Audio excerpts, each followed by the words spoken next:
Lilim.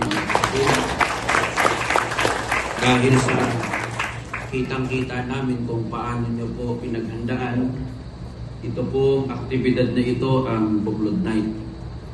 Sa pangalan po ng ating tagapangasiwa ng distrito, ang kapatid na Ariel B. Barzaga, ipinaabot po nila ang kanilang taos-pusong pagpapasalamat sa inyo na mga dumalo po sa aktibidad na ito na Buklod Night.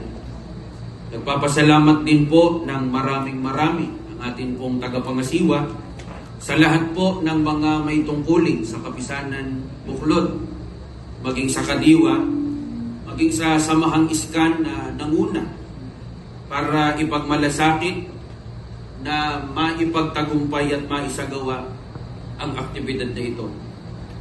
Lubos ang ating pagpapasalamat sa ating pong Panginoon Diyos, mga kapatid, maging sa ating Panginoong Hesukristo, dahil sa patuloy nilang inakasangkapan ang ating pinakamamahal na tagapamahalang pangkalahatan, ang kapatid na Eduardo Manalo, katuwang ang ating pangalawang tagapamahalang pangkalahatan, ang kapatid na Angelo Eranio V. Manalo, para patuloy nating madama ang kanilang pagmamahal at pagmamalasakit sa bawat sambahayan sa loob ng Iglesia ni Cristo.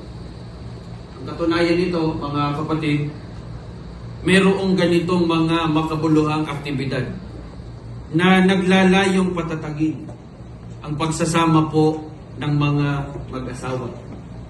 Sa ganito rin nating mga aktibidad ay ipinadarama po sa inyo na mga nangunguna sa Kapisanang Buklod ang pagpapahalaga po, ang pag-appreciate po sa lahat ng inyong mga pagpapagal, ang inyong pagmamalasakit sa bawat aktibidad na isinasagawa po sa inyong mga lokal.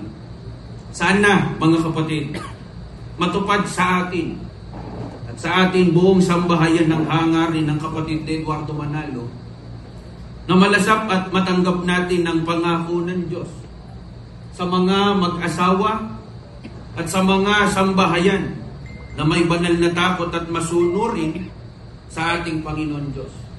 Kagaya po ng isinasaad dito po sa awit 128, 1 hanggang 4, ganito po ang nakasulat.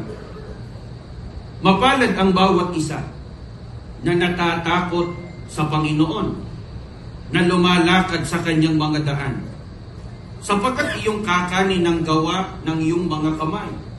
Magiging maginhawa ka at ikabubuti mo. Ang asawa mo'y magiging parang mabungang puno ng ubas sa mga pinakaloob ng iyong bahay. Ang mga anak mo'y parang mga puno ng ulibo sa palibot ng iyong dulang. Narito, na ganito nawa pagpalain ng tao na natatakot sa Panginoon. Sana, mga mahal po naming mga kapatid, ay maging matagumpay, maging masaya ang gagawin po nating aktibidad sa gabing ito. Kaya, sa atin po na mga buklod na lalaki o lalaking may asawa, lagi nating tatandaan, mga kapatid, para po manatiling payapa, hindi nag-aaway ang mag-asawa, tayong mga lalaki na may asawa. Ito tatandaan natin, mga kapatid. Dapat nagagawa natin yung workshop sa ating sambahayan. Alam nyo ba yung workshop, mga kapatid? Alam nyo po yun?